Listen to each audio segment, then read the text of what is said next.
작곡 기법들을 배우면서 저한테 제일 매력적이었던 부분이 알고리즘 작곡법이었었어요. 그래서 숫자를 이용하고 원칙을 이용해서 작곡을 하는 거. 제가 늘 갖고 있었던 음악에 대한 고정관념? 음악은 이런 거야 라는 그 경계를 넘어갈 수 있는 방법 중에 하나더라고요. 사람들도 좀 좋아할 수 있는 알고리즘 음악을 만들어 보자. 저희한테는 충분히 사람들이 좋아할 만한 음악이었어요.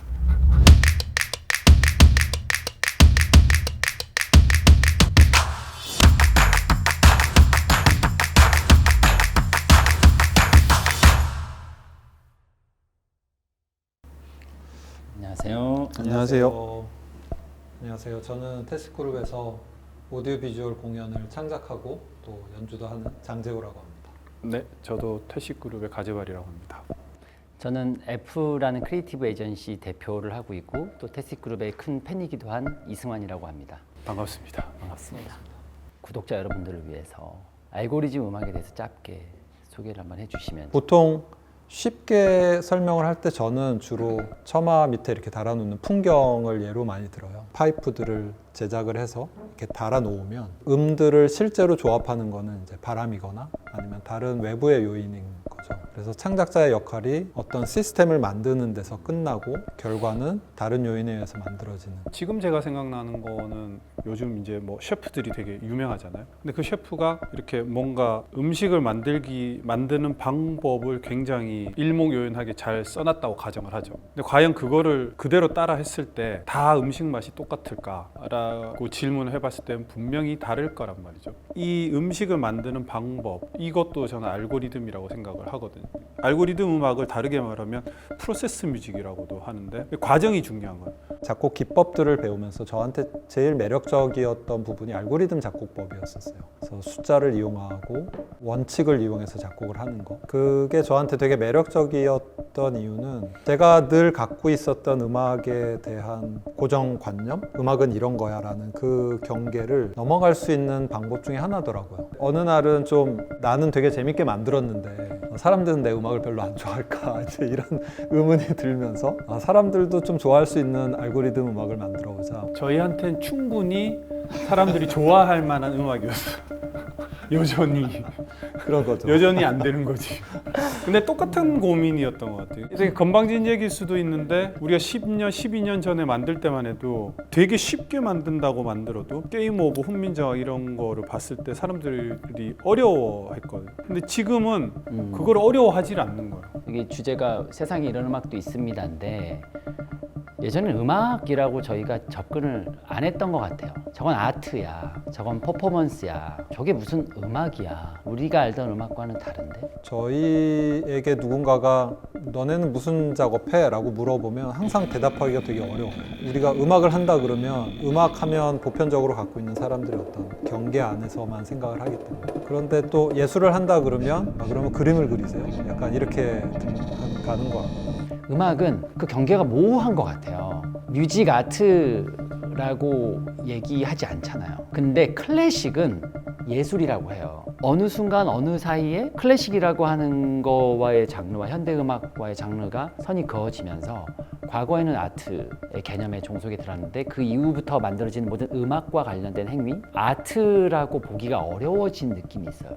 테시그룹의 테시시 존 케이지의 4분 33초에서 온 말이라고 할 수 있는데 존 케이지만 하더라도 사실 그렇잖아요. 4분 33초 뭐 연주자가 나와서 그 시간 동안 아무것도 안 하다 들어간 이거는 사실은 음악이라고 부르기에는 되게 어려워졌죠. 그것은 아트라고 불러야 더 맞는 말이긴 하죠. 물론 이제 음악의 역사에서는 굉장히 중요한 사건이긴 하지만 그러니까 오히려 20세기를 지나면서 음악과 아트의 경계가 점점 사라져 간 것 같고 대중음악이나 보편적으로 많이 즐겨 듣는 음악들은 여전히 아트라는 말 대신에 음악이라는 말로 더 불려지지만 그 아트와 음악의 경계가 불분명해진 거가 더 심화되기는 했죠, 최근에.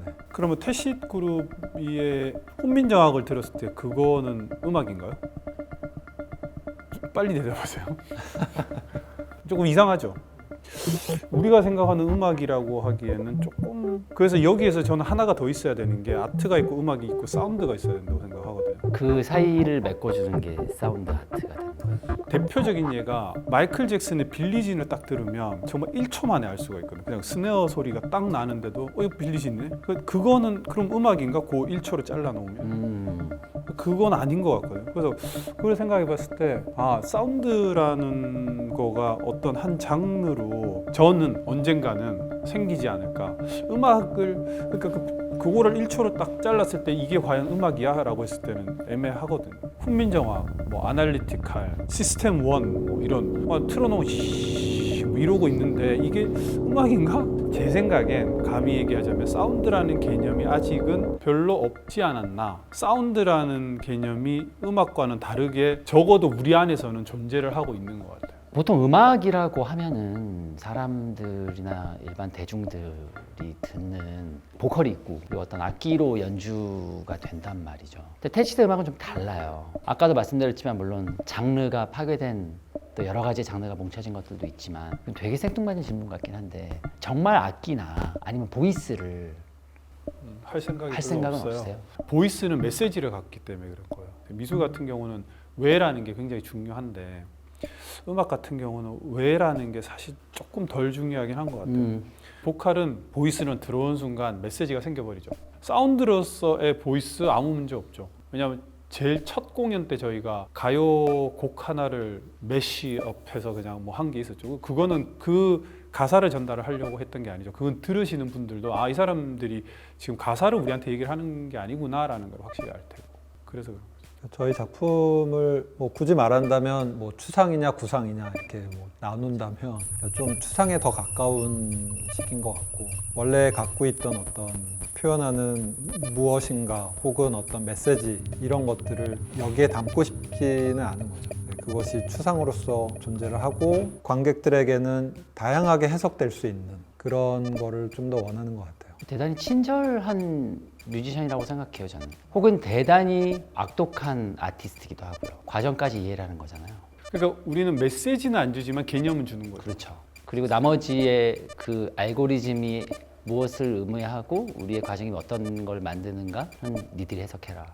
그렇게 얘기하고 싶지 않지만 그게 네, 맞는. 그게 좋은 것 같아요. 기존에 지금까지 음악 예술이 갖지 못했던 어떤 교류를 주는 느낌이 강하게 들어요. 듣기만 했는데 그걸 뛰어넘는 느낌이 들어서 좋아요. 관객들한테는 그냥 알고리즘으로 보여지는 게 아니라 어떤 사람한테는 와 사운드가 너무 좋아, 어떤 사람한테는 야, 저 그래픽이 되게 희한해, 저 원리가 되게 재밌네, 이렇게 되게 다양한 게 보여줬으면 하는 게 이제 좀 바람이죠. 장르화 되어가는 과정 같아요. 장르화가 된다는 거는 어떤 저변에 깔린 시장이 생기고 산업이 생긴다는 얘기인데 그 장르를 처음으로 개척하시는 분들이시네요. 뭐 저희가 처음은 아니겠으나 저희도 다른 음악에서 영향을 받은 것들이 많이 있으니까 그 중에 한 흐름을 타고 간다고 볼 수 있겠죠. 우리는 그 안에 뭐라고 할까 되게 치밀하게 사운드와 비주얼 사이의 어떤 관계라고나 해야 될까? 그런 컨텐츠적인 거를 계속 집어넣으려고 노력을 이때까지 한 거죠. 그게 저는 가장 큰 테스트 그룹의 다른 점, 아트 오브 프로그레스라고 할까요? 과정이 예술이 된다. 근데 그게 퍼포먼스처럼 보여지는 게 아니고 실현자의 과정인 거죠. 그러니까 내적 고민의 이 영감의 과정이 비주얼라이징 되는 거잖아요. 퍼포밍이 아닌. 그거를 이해하면은 장르가 될 것 같아요. 그러니까 즉 뭐냐면 이거를 만들고 있는 이 화면이 과정으로 만들고 있는 두 분의 감정이 그대로 듣고 있는 저한테 전이가 되는 그 과정. 더 많은 사람들이 세상에 이런 음악도 있습니다라고 얘기를 했었을 때 더 공감하게 되지 않을까라는 생각을 했어요. 그러니까 저희가 항상 그동안의 작품들도 돌아보고 했을 때 우리는 뭘 하고 싶을까를 계속 좀 돌아보면 우리만의 세상을 창조하고 싶고 근데 거기서 끝나는 게 아니라 그 세상으로 이제 관객들을 끌어들이고 싶은 욕심이 있는 것 같아요. 그래서 작품을 통해서 항상 관객들에게 뭔가 말을 시키려고 하고 전시를 작년 그 이전부터도 좀 많이 보여주시고 계신데 그것도 그런 맥락일까요?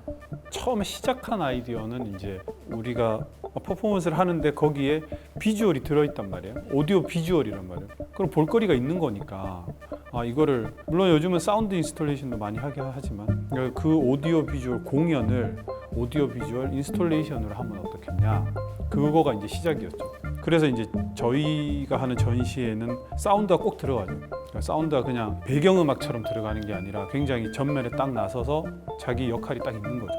어떤 거는 사운드가 추가되고 비주얼이 따라오기도 하고 반대로 되기도 하고 그러지만, 그게 되게 이렇게 백그라운드 음악 백그라운드 뭐 영상이 아니라 둘 다 이렇게 유기적으로 작용하는, 그거를 이제 전시로 보여줘보고 싶다. 그렇게 해서 시작이 된 거죠. 그 다음 계획. 태식 그룹은 어디로 나아가실 건지. 아까 얘기했던 것 중에 이제 그 퍼포먼스를 전시로 가져온다. 네, 그게 당분간의 계획인 것 같아요. 새로운 걸 한다라는 게 아니라 다음 단계로 가고 싶어요. 새로운 걸 하겠다가 아니고 다음 단계로.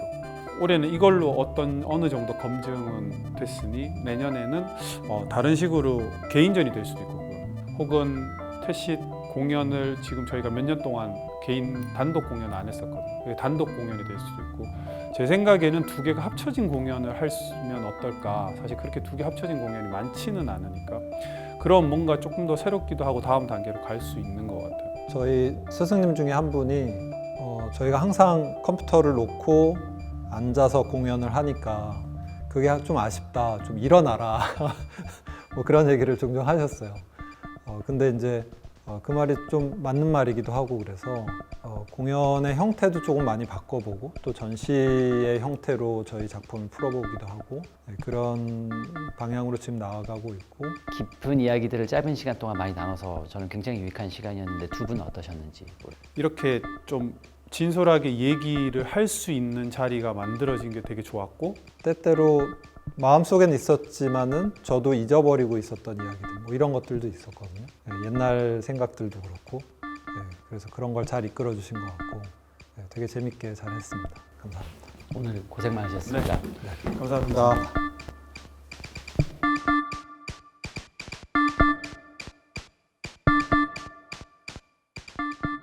저희는 태식 그룹입니다.